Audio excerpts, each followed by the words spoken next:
Hello, नमस्कार, राम राम, खम्मा घणी। स्वागत है आप सभी का एक बार पुनः। मैं दिनेश आंजना एक बार फिर से आप सभी के बीच हाजिर हूँ। आज बात करेंगे क्लास 10वीं बोर्ड का जो एग्जाम होने वाला है आपका मेन, जिसे आप बोर्ड एग्जाम कहेंगे, उसके लिए विज्ञान विषय में किस प्रकार से लिखना है। मैं टॉपर की कॉपी लेके आया हूं। आप सभी जानते हैं 2022 का जो टॉपर रहा है, 5 तारीख, चौथा महीना 2022 विज्ञान के अंदर जो टॉपर रहा है उसकी ये कॉपी है। विज्ञान की कॉपी है। मंगलवार को एग्जाम हुआ था। कॉपी इशू किए, जारी किए कि भाई इस प्रकार से अगर आप कॉपी के अंदर लिखते हैं तो हमें अच्छा लगता है, और ये सबसे अच्छी बात मानी गई है। तो आपको भी इस कॉपी से पता चलेगा कि आपको बोर्ड के एग्जाम में किस प्रकार से लिखना है, क्या करना है, क्या नहीं करना है। ठीक है, अगर कोई चीज नहीं दिख रही तो टेक्निकल टीम सीन 2 करने की कोशिश करे। तो ये कुछ निर्देश है। उसके बाद देखो, आप सभी को पता है कि पहले आपके 12% अब शब्द वाले आने वाले हैं, छोटे छोटे। अब शब्द वाले 12 प्रश्न आने वाले हैं, छोटे छोटे। तो उसकी साथियों आपको सारणी बनानी है। पहले कॉपी स्टार्ट करो, किस खंड को पहले हल कर रहे हो, क्योंकि कोई सा भी पहले बाद में कर सकते हैं, उसी खंड का होना चाहिए। तो इसने खंड हल किया, खंड लगा लिया। ब्लैक पेन का यूज कर सकते हैं क्या? आप बिल्कुल कर सकते हैं। ठीक है, देखिए ये बीच बीच में ब्लैक पेन से लिख रहा है। पूरा ब्लैक पेन नहीं, ब्लैक पेन का मतलब जिन चीजों को आप एग्जामिनर को जल्दी दिखाना चाहते हो, कि आपकी कॉपी देखते ही सीधा ध्यान एग्जामिनर का उन चीजों पर जाए। इससे क्या, एग्जामिनर को कॉपी चेक करने में भी कम टाइम लगता है और उसको मजा आता है, खुला खुला लिखा हुआ होता है। तो देखो, जैसे इसमें अब था कि हार्मोन के समय मात्रा से क्रियाविधि को किसको नियंत्रित करता है, कि पुनर्भरण को नियंत्रित करता है। ये इसके उत्तर थे सीधे, ये उत्तर थे। जिसको इसने ब्लैक पेन से लिख दिया तो वो सीधा टिक करके आगे चला गया। ठीक है, ये बात। जैसे तंत्रिका किसका बना होता है, कि न्यूरॉन के संगठित का बना होता है, न्यूरॉन सीधा ब्लैक पेन से लिखा। इससे क्या, एग्जामिनर को कॉपी चेक करने में मजा आता है। ठीक है, तो ब्लैक पेन का भी यूज कर सकते हो। देखो, जो अपसद वाले प्रश्न आएंगे उसमें ऐसी आपको सारणी बनानी है। प्रश्न संख्या, उत्तर, फिर 1 2 3 4 ऐसे करके 12 तक, और उसका जो सही उत्तर है ब वो भर लेना है। आपका ये वाला सवाल है वो सीधा का सीधा ऐसे हो जाएगा। उसके बाद आपके एक शब्द के अंदर लिखने वाले आएंगे कि शॉर्ट के अंदर उत्तर लिखना है। तो जो प्रश्न आया, प्रश्न को लिखिए, जहां पे उत्तर सेट हो रहा है वहां पे उत्तर को लिख के या तो अंडरलाइन कर लो या फिर उत्तर को ब्लैक पेन से लिख लो ऐसे। तो आपका ये क्या होगा, सबसे अच्छा होगा। तो इस प्रकार से आप छोटे प्रश्न कर सकते हैं। देखिए, जैसे सीएफसी का पूरा नाम आया था तो इसने क्या लिखा, सीएफसी का पूरा नाम, फिर जो पूरा नाम है उसको क्लोरोफ्लोरोकार्बन ब्लैक पेन से लिख दिया, फिर वापस है लिख दिया उसी पेन से। तो इससे क्या, एग्जामिनर का ध्यान जाता है। ठीक है, यह पूछा गया था कि कैलिफॉर्म जीवाणु मानव में कहां पाया जाता है, तो मानव की आंत में पाया जाता है। ठीक है, कोलिफॉर्म। तो यहाँ पे इसने ब्लैक पेन से आंत नहीं लिखा, तो भी आंत नॉर्मल पेन से लिख के फिर नीचे अंडरलाइन कर दी, ताकि एग्जामिनर का सीधा ध्यान यहाँ पे जाए। चित्र देखिएगा, पेंसिल से ही बना रहे हैं, इसने पेंसिल से चित्र बनाए हुआ। ऐसे साथियों लिखोगे ना, लाइन में एक एक लाइन छोड़नी, जब खाली हो तो बाकी कोई नहीं, हेडिंग वगैरह लगा के बढ़िया। जब अंतर आए तो सारणी वाणी बनानी है। खंड ए पूरा हुआ, वापस खंड ब लिखना है। और इसमें सीधा क्या लिखना है, जैसे ये प्रश्न था कि जैव विकास प्रक्रम में जीवाश्म की क्या भूमिका है, तो पहले इसने लिखा कि जैव विकास प्रक्रम में जीवाश्म की निम्नलिखित भूमिका है। अब पॉइंट वाइज यूं घास काटोगे, पूरा यूं पैराग्राफ पेज भरोगे, उससे नहीं आएगा कुछ भी। खुले खुले लिखोगे पैराग्राफ की। ये देखो पॉइंट वाइज, यहाँ पे पॉइंट वाइज लिखा हुआ है ना, कि एक भूमिका, ये एक, ये एक, ये, इससे नंबर मिलेंगे। आपको ये चीज ध्यान रखनी है। ये मेढक और छिपकली के जो अंग है, उनका क्या बनाया गया है, फोटो बनाया गया है। फोटो सारे पेंसिल से बनाए गए।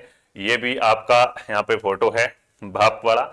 इस प्रकार से साथियों क्या है, आप अच्छे प्रकार से कॉपी देख सकते हैं पूरी हेडिंग्स वाइज। जैसे उष्मा सेपी और उष्मा शोषी अभिक्रिया क्या होती है, तो आप बच्चे क्या करते हैं, उष्मा शोषी अभिक्रिया वह है जिसमें उष्मा का शोषण होता है, जबकि उष्मा सेपी अभिक्रिया वह है जिसमें उष्मा का सेपन होता है। ऐसे साथ में लिखते चलते, ऐसे नहीं लिखना, अलग अलग कर दो। उष्मा शेषी क्या है पहले वो लिखो, फिर हेडिंग लगाओ वापस, उष्मा सेपी क्या वो लिखो, परिभाषा पूछिए, उदाहरण लिखना है। इस प्रकार से अगर व्यवस्थित रूप से काम करोगे ना तो एकदम दिमाग में जाता है। देखो ये पूरे के पूरे नंबर मिल रहे हैं इसको, हर हर प्रश्न के अंदर पूरे से पूरे नंबर है। देखो अब इसने हमें गुड भी लिखा है, श्रेणी क्रम संयोजन पूछा था, बहुत अच्छे प्रकार से डेरिवेशन के साथ समझाया गया है। तो इस प्रकार से अगर आप करोगे ना तो आपकी कॉपी है वो सबसे बेस्ट। देखो एक्सीलेंट है, बहुत अच्छे प्रकार से एग्जामिनर को कॉपी चेक करने में मजा आ रहा है। ठीक है, जैसे ये प्रश्न आया था जिसमें ऊष्मा पूछी गई थी कि प्रतिरोध 4 ओम दिया हुआ है, धारा 10 एम्पियर की है, समय 2 सेकंड है, तो इससे कितनी ऊष्मा उत्पन्न होगी। तो इसने पहले जो प्रश्न में दिया था वो यहाँ पे लिख लिया, ऊष्मा है ज्ञात करनी, क्वेश्चन मार्क लगा दिया। फिर इसने सूत्र लगा दिया कि H बराबर आई स्कोर RT से हमें मिलता है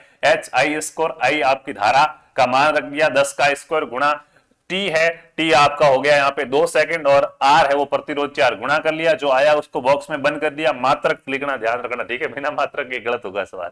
आंसर लिखा, फिर वापस अतः उत्पा इतनी उत्पन्न होगी। ये इस प्रकार से सवाल करोगे ना तो मजा आएगा एग्जामिनर को कॉपी चेक करने के अंदर। ठीक है, घास नहीं काटनी है, ठीक है।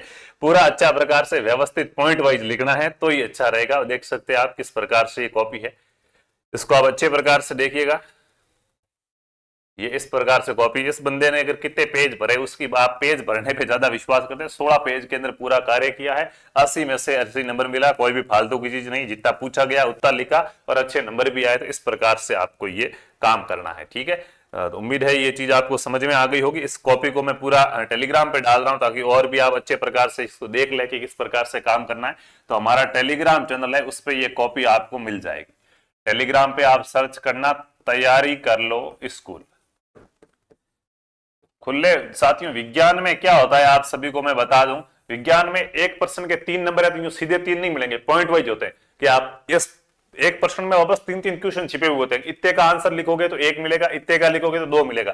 जैसे यहाँ पे मैं कोई प्रश्न लाके आपको ये चीज बताना चाहूं, देखो पॉइंटों के अंदर नंबर मिल रहे, जैसे यहाँ पे देखो ये मिलान करने वाला था, इसने मिलान किया तो जिप सब सही है, एक का इसने 2 नंबर कर दिया, बाकी वालों का 1-1-1 कर दिया, ठीक है। इस पर ये 4 है तो 1-1 का हो गया 4, ऐसे ऐसे आपको यहाँ पे नंबर मिलेंगे। और भी कहूं तो जैसे यहाँ देखिए ये 4 नंबर का प्रश्न था, तो यूं नहीं कि पूरा सही तो 4 नहीं तो 0 नहीं, इसके वापस उन्होंने पॉइंट कर रखे थे, आपके कॉपी में भी लिखे हुए होंगे, इतना लिखोगे, इस सवाल का दोगे तो 1 नंबर है, इसका ऐसे, ठीक है।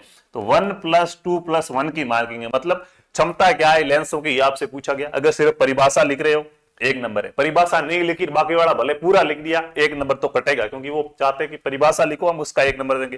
फिर 2 नंबर का डेरिवेशन है, फिर वापस 1 नंबर का आगे इसका जो भी पूछा गया था कि ये जो चित्र है ये चित्र है तो इसका 1 नंबर मिला। इस प्रकार से आपको नंबर मिलेंगे। जैसे ये 1+2 है तो प्रतिवर्ती क्रिया क्या होती है, उसका है 1 नंबर। उसके बाद इसने 2 नंबर का आपसे इसकी कुछ विशेषताएं पूछी और वापस 1 नंबर का चित्र, ऐसे आपको क्या मिलेंगे, नंबर मिलेंगे। तो इस प्रकार से आपको अच्छे मतलब प्रश्न को पढ़ना है, पॉइंट क्या क्या पूछा जा रहा है उसका जवाब देना है, ठीक है। प्रतिवर्ती क्रिया क्या है इतना पढ़ के आंसर लिखना नहीं करना। उसमें और क्या क्या, एक प्रश्न है वो 3 से 4 टुकड़ों के अंदर बंटा हुआ होगा, उस आधार पे आपको आंसर लिखना है। बाकी कैसे लिखना है क्या लिखना है और भी कॉपी टेलीग्राम पे डाल दी जाएगी, आप इसको अच्छे प्रकार से देख सकते हैं। चलिए चलते हैं, मिलेंगे अगली क्लास में, तब तक खुश रहिए, अच्छे रहिए। जय जय राजस्थान, जय हिंद, जय भारत, वंदे मातरम।